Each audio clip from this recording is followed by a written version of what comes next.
విజయ్ను ఎన్డీఏలోకి బలవంతంగా చేర్చడానికి బీజేపీ ప్రయత్నిస్తుందే? అందుకు జననాయగన్ మూవీని అస్త్రంగా వాడుకుంటుందే?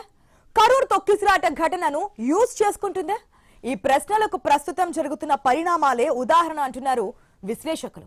అసలు విజయ్ను బీజేపీ ఎందుకు లాగాలనుకుంటోంది? ప్రస్తుతం ఇదే చర్చనీయాంశమైంది. విజయ్ తమిళ రాజకీయాల్లో దూసుకెళ్తున్న నేత. ఆయన ఎన్డీఏలోకి చేర్చుకునేందుకు బీజేపీకి గట్టిగా యత్నిస్తున్నట్లుగా ఆరోపణలు వినిపిస్తున్నాయి. తమిళనాడులో కాలు మోపడానికి బీజేపీకి అండగా ఉన్న ఏకైక పెద్ద పార్టీ అన్నాడీఎంకే మాత్రమే. చీలికలు, అసంతృప్తి నేతలు తదితర కారణాలతో ఆ పార్టీ బలహీనంగా ఉన్నట్లుగా కమలం పార్టీ భావిస్తోంది. ఇలాంటి పరిస్థితుల్లో జరగనున్న అసెంబ్లీ ఎన్నికల్లో డీఎంకే కూటమికి గట్టి పోటీ ఇవ్వడానికి తమ జట్టులో టీవీకే ఉండాలని భావిస్తోంది. తమ లక్ష్య ప్రత్యర్థి బీజేపీ అంటూ విజయ్ బహిరంగంగా ప్రకటించడంతో ఆయనతో పొత్తుకు ప్రత్యక్షంగా పరోక్షంగా చేసిన ప్రయత్నాలు కమల దళానికి ఫలించలేదు.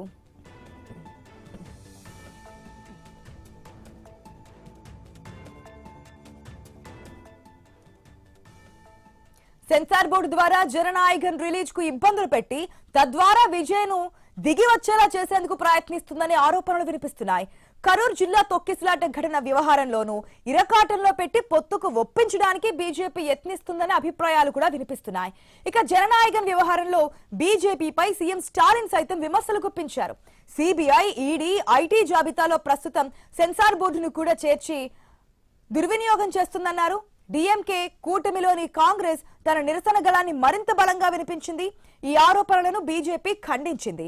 విజయ్ కు ఇబ్బందులు కలిగించాలని భావిస్తే కరూర్ జిల్లా ఘటనప్పుడే ఆ పని చేసి ఉండేదని, విజయ్ బయటకు వచ్చేవారే కాదని తెలిపారు.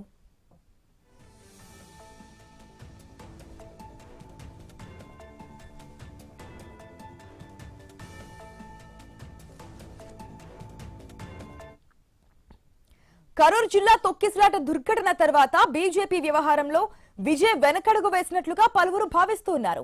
గతంలో డీఎంకేను విమర్శించిన స్థాయిలో బీజేపీని, మోదీని విమర్శించడం లేదనే విమర్శలు వినిపిస్తున్నాయి. జననాయగన్ విడుదల వ్యవహారంలోనూ విజయ్, బుస్సీ ఆనంద్, ఆదవ్ అర్జున్ మౌనం వహించడం రాష్ట్ర రాజకీయాల్లో పలు ప్రశ్నలు లేవనెత్తుతున్నాయి. ఆయన బీజేపీకి బీ టీం అనే ఆరోపణలు తెరపైకొచ్చాయి.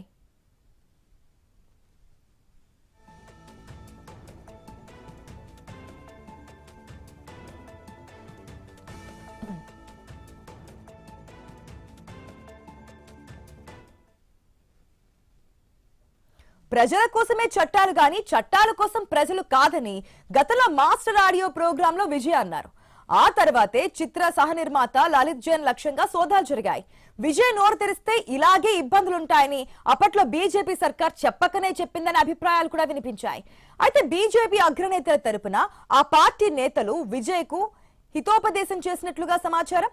ప్రజారాజ్యం పార్టీ ద్వారా సినీ జీవితం నుంచి రాజకీయాల్లోకి ప్రవేశించిన చిరంజీవి ఒంటరిగా ప్రయత్నించి విఫలమయ్యారని చెప్పినట్లు టాక్. పవన్ కళ్యాణ్ జనసేన ప్రారంభించి బీజేపీతో చేతులు కలిపి ఏపీ డిప్యూటీ సీఎంగా ఉన్నారనే విషయాన్ని ఉటంకిస్తున్నారని తెలిసిందే. ఇక చిరంజీవిలా కాకుండా పవన్ కళ్యాణ్ పంథాను అనుసరించాలని సూచించినట్లుగా సమాచారం.